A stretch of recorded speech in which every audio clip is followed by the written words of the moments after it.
भीड़ में वो यात्री खो ना जाए, कहीं इधर उधर भटक ना जाए, तो झंडा लगा रहता है। वो झंडा देख करके ही अपने पंडा अपने पुरोहित के यहाँ पहुँच जाता है। और वो भले पंडा का नाम अपना भूल जाए, लेकिन झंडा उसे सदा याद रहता है। जो झंडे की बात आई, तो काली मछली का जो झंडा, ये दरभंगा के राजा ने हम लोगों को दिया था। हमारे यहाँ बहुत से झंडे हैं। पान का झंडा है, घोड़ा का झंडा है, हाथी का झंडा है, ऊंट का झंडा है, लाल कटार है, तेगा तलवार है, ऐसे करके बहुत सारे हजारों झंडे हैं। तो ये सारे झंडे उस प्रदेश के जो राजा महाराजा हुआ करते थे, यह उनकी देन है।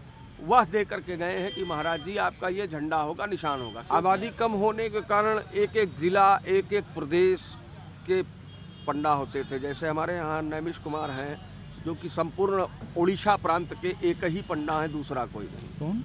नैमिष कुमार, हाथी वाले। अच्छा। वो उड़ीसा प्रांत के एक ही पंडा हैं, दूसरा कोई नहीं है। अब हमारे यहाँ 4 भाई हैं, तो हम 4 भाइयों का बंटवारा हुआ। तो बंटवारा में हम लोग गांव-गांव बांट लेते हैं कि अगर 500 गांव है तो उसमें से 125 गांव आपका, 125 गांव हमारा, 125 गांव आपका। अब उस गांव से जो यात्री श्रद्धालु आता है, अपने पंडा के यहाँ जाता है, तो हम लोगों के पास उनकी वंशावली होती है। वही हम लोग तैयार करते हैं। कुछ तीर्थ पुरोहित जो गरीब तबके के हैं, वो खुद लिखते हैं, बनाते हैं। जो थोड़े संपन्न परिवार से हैं, तो वो मुंशी मुनीम को लगाते हैं, वो लिखते हैं, वो पढ़ते हैं, वो बनाते हैं।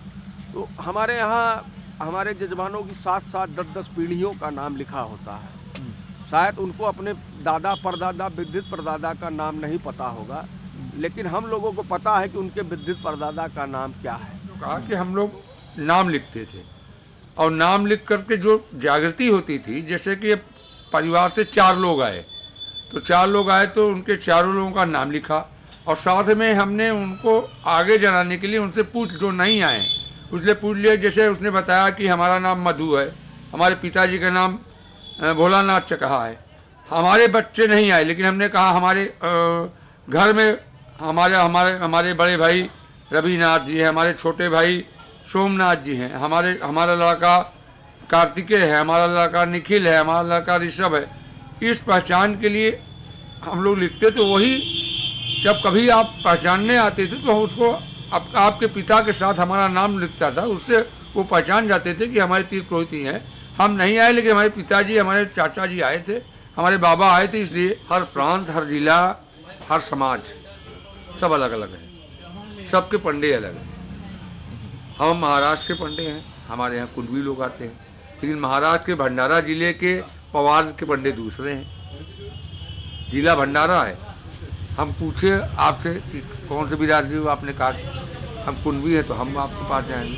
हमने बता दिया कि हम पवार हैं, तो हम आपसे बात नहीं करेंगे आपके पंडे पवार, आप वहाँ जाइए। दक्षिण भारत और हम लोगों में अंतर है। वो कल्पवास एकदम 99% नहीं करते। वो आए, स्नान किए, अपना धार्मिक कृत की, वापस हुए। हम लोगों की दादी जी बताती थी कि अगर हमारे बाबा लोग घर से चले जाते थे तो 6 महीने में वापस आते थे। वो जाते थे, तीर्थ पुरोहितों को प्रोत्साहन करते थे, और गांव से